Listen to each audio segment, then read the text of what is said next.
Councillor Wong Tam to speak.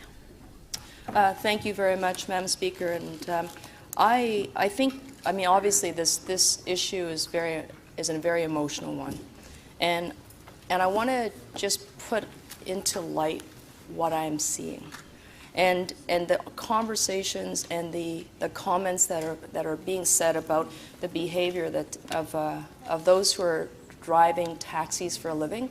I think we need to point something out.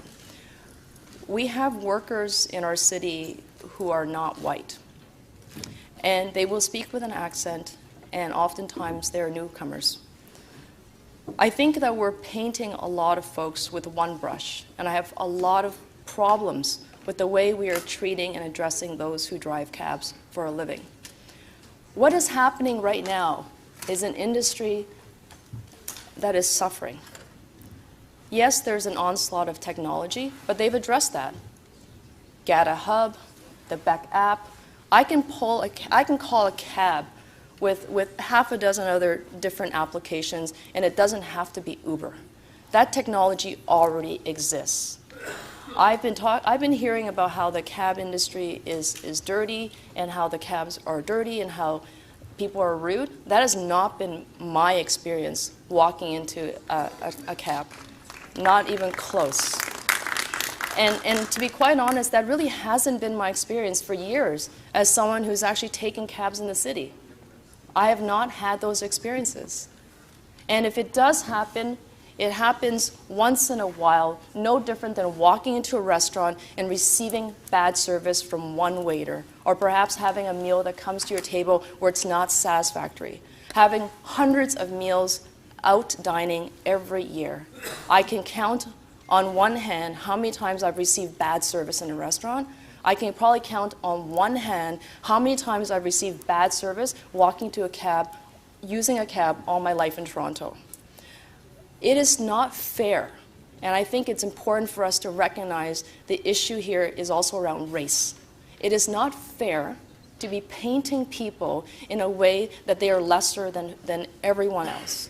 And to say that and I want to point this out because I think it's very important to note, is that there are times where we don't pay attention to race and our place of privilege. And if people are angry in the chambers, it's because they are hungry. You can't work 12 hours a day and receive $30 and feed your family. We have a system here that is clearly needing to be fixed.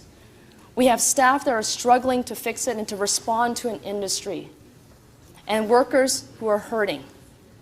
And so if tempers flare, and they will, because you tell me, well, what happened if you can't bring food to your children and you can't pay your rent, and all you do is be told constantly in the media that your service sucks and everything you do is wrong, and you keep showing up in this chamber time and time again, being told, not now.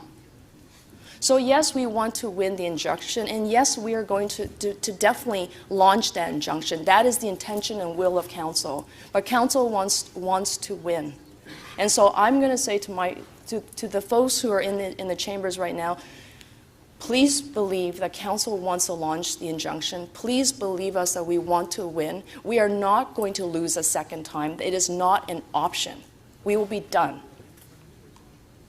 And I want to say I'm really sorry that times have been so difficult. I think those of us who did not come from wealthy families will understand that.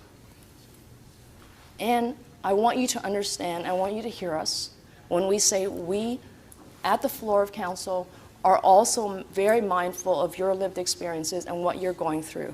And we're going to stand with you until we get to a place where we have one set of rules and everybody, including Uber, complies with it. No exceptions. Thank you. Please.